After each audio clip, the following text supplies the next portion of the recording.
আসসালামু আলাইকুম। উনি হচ্ছে আমাদের ফরিদ ভাই। আমি রমজানের ঈদে ওনার একটা ভিডিও আপলোড করছিলাম। যাক, আপনারা যারা ওনাকে সাহায্য করছেন, উনি আমাকে বলছে, ভাই আমি কিছু সাহায্য পাইছি আপনার উছিলা। আমি এখন খুব অসুস্থ, আম্মাও খুব অসুস্থ, আমার আরও ফ্যামিলিতে 2 জন আমার মতেই। আসলে অনেকে জানেন, ওই কারণে সে আমার দ্বারস্থ আবার হয়েছে। ওনার অনুমতি নিয়ে কাজটা করা হয়েছে।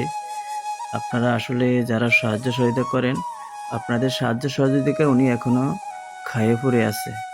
কোনো রকম চলে, যেহেতু সাহায্য কি আপনারা কিভাবে দেন সেটা আপনারা ভালো জানেন। আমি তো আসলে মোবাইল নাম্বারটা, বিকাশ তার পার্সোনাল নাম্বারটা আপনার মোবাইলের মাধ্যমে দিয়ে দিছি। আপনারা যা দিলেও ওর সাথে কথা বলে দিতে পারেন। এখন বিশেষ করে খুব একটি অসুবিধায় পড়ে গেছে, ওর মা স্ট্রোকের রোগী, ট্রিটমেন্ট করাতে পারছে না। আর ট্রিটমেন্ট করার জন্য আসলে তাদের তেমন একটা অর্থ নাই, সমর্থন নাই, বাবা নাই। তার বড় ভাই আছে, উনি একজন দিনমজুর। তার ফ্যামিলিতে ওর মতো আরও 2 জন। তার মা একজন স্ট্রোকের রোগী। এখন যদি আপনারা এই দেবান ব্যক্তি কেউ থাকেন, এই ভিডিওটা পান, আসলে ওর নাম্বার দিচ্ছি, আপনারা ওর সাথে কথা বলে ওনাকে আপনাদের সাহায্যের হাতটা বাড়িয়ে দিন। আপনাদের 10-এর দানে হয়তো উনি একটু উপকৃত হবে।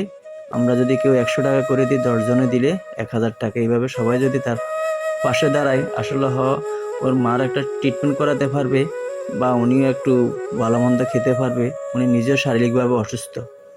তাই যারা এই ভিডিওতে পাবেন, আশা করি আমি নাম্বার দিচ্ছি, ওর সাথে কথা বলে আপনারা আপনাদের সাহায্যের হাতটা বাড়িয়ে দিন। ওর বিকাশ পার্সোনাল নাম্বারটা আমি দিচ্ছি।